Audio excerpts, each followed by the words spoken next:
Breaking Eagles Nation. Philly family, buckle up because things are heating up. The atmosphere behind the scenes of the Philadelphia Eagles is more intense than ever, and what I've got to share with you today could completely change the direction of our season. Howie Roseman isn't just planning, he's orchestrating something massive to push this franchise back to the very top of the NFL. But as every true fan knows, there are still battles off the field that need to be solved before we take flight toward another Super Bowl. And I'm about to break it all down for you right now. But first, I need to know if you're truly with us. Smash that like button, but only if you believe the green will rise again and that Fly Eagles, Fly will echo in the next Super Bowl. I already believe it with all my heart, and if you do too, drop it in the comments. Go Birds, Super Bowl bound. Get ready, because what's coming next will give you chills. The Dallas Cowboys will open the 2025 season without Micah Parsons, and that alone changes everything for Week 1. The Philadelphia Eagles are preparing to raise their second Super Bowl banner at Lincoln Financial Field. And instead of worrying about one of the most dominant edge rushers in the NFL, they'll be facing a Dallas defense full of question marks. The trade that sent Parsons to the Green Bay Packers stunned everyone across the league. Jerry Jones has always been known as an owner willing to pay his stars. He made Dak Prescott the highest-paid quarterback in history at $60 million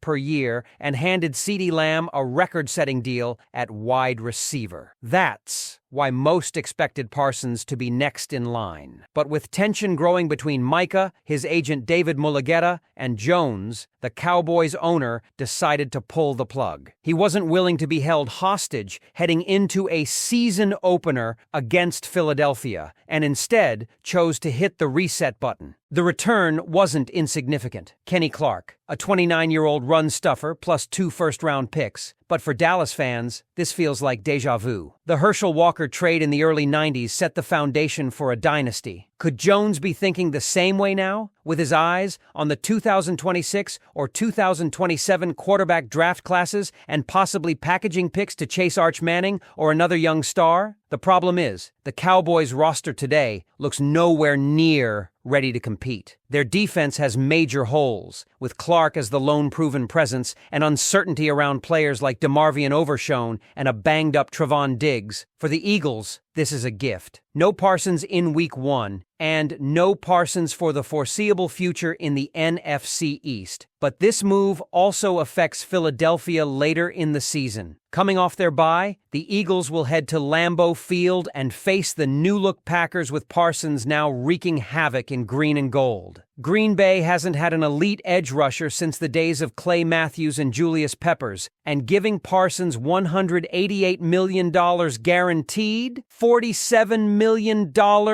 annually, signals that they're all in. The Packers have hovered around contention the past few seasons, even knocking Dallas out as a 7 seed and nearly toppling San Francisco. Adding a player like Parsons makes them a real threat to the Eagles' hopes of staying atop the NFC. While all of this dominated headlines, the Eagles quietly executed several smart roster moves to reinforce their depth. Willie Lampkin, the undersized but feisty rookie offensive lineman out of the Rams system, was placed on injured reserve. He was the highest-graded rookie lineman in the preseason and modeled much of his game after Jason Kelce, admiring how the Eagles revolutionized the center position with athleticism and leverage. At just 5 feet 10 inches and 279 pounds, Lampkin is the smallest offensive lineman in NFL history, but his wrestling background, toughness, and relentless mentality stand out. His knee injury keeps him sidelined for at least 4 games, but he could return by Week 5 if designated. Lampkin is a long-term developmental project that offensive line coach Jeff Stoutland will love working with. The front office also reloaded the practice squad with intriguing names. Running back Audric Estime, a former 4th-rounder of Denver, joins as RB4 behind Saquon Barkley,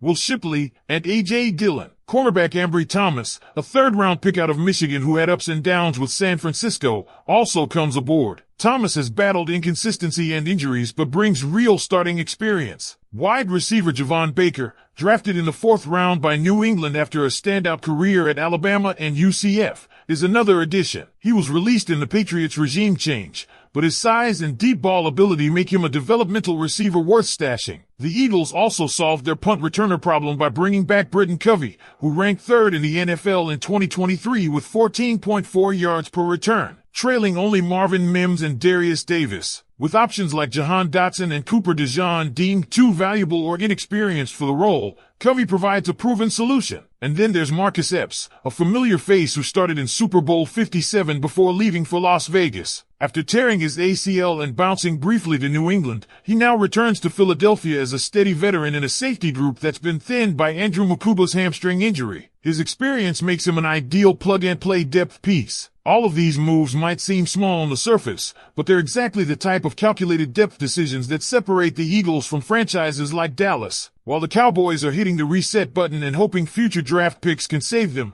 Philadelphia is stacking the bottom of the roster with proven veterans and young talent with upside. That's how you sustain winning in the NFL. With Parsons gone and the Cowboys in flux, the Eagles are walking into Week 1 with momentum, depth, and the chance to send a statement as they unveil their championship banner at the Link. But what do you think, Eagles fans? Did Jerry Jones just hand Philadelphia an even easier path in the NFC East by trading Micah Parsons? Or will the long-term ripple effects of this move come back to haunt the Birds? Philadelphia's decision-making in the past few days underscores exactly why this franchise continues to set the standard in the NFC. Instead of being reactive, the front office stays proactive, always a step ahead in building a roster that can withstand the grind of a full season. Take the signing of Audric Estime as an example. He was drafted by Denver because Sean Payton believed in his power, vision, and ability to wear defenses down. Now he joins a backfield already loaded with Saquon Barkley, Will Shipley, and A.J. Dillon. For most teams, a player of Estime's pedigree might be relied upon as a rotation piece. For the Eagles, he is RB4, a luxury depth piece that illustrates just how deep this roster runs. When you can keep fresh legs at running back and still feel confident in any of them producing, that's when you know you're built the right way. The same logic applies to Ambry Thomas. His journey has been uneven, with moments of promise overshadowed by inconsistency. But in Philadelphia, he won't be thrown into the fire. He can develop quietly behind an established cornerback room while still being ready if injuries strike, which we know can happen in a long NFL season. And for Howie Roseman, this continues his habit of targeting former 49ers draft picks. Whether it's Ty Davis-Price, Trey Sermon, Danny Gray, Tarek Castro-Fields, or now Thomas, the Eagles clearly trust San Francisco's eye for talent, even if those players didn't pan out in the Bay. In Philadelphia, with better infrastructure and coaching, some of those careers might finally take off. Britton Covey's return might be one of the most underappreciated moves. Last season, Philadelphia didn't have a definitive answer at punt returner heading into camp. Options like Anias Smith and Avery Williams didn't stick, and while Dotson and DeJean both flashed in college, the coaching staff wasn't willing to risk them in that role at the pro level. Enter Covey, a proven playmaker who already ranks among the best punt returners in franchise history. His 14.4 yards per return in 2023 trailed only legendary names like Brian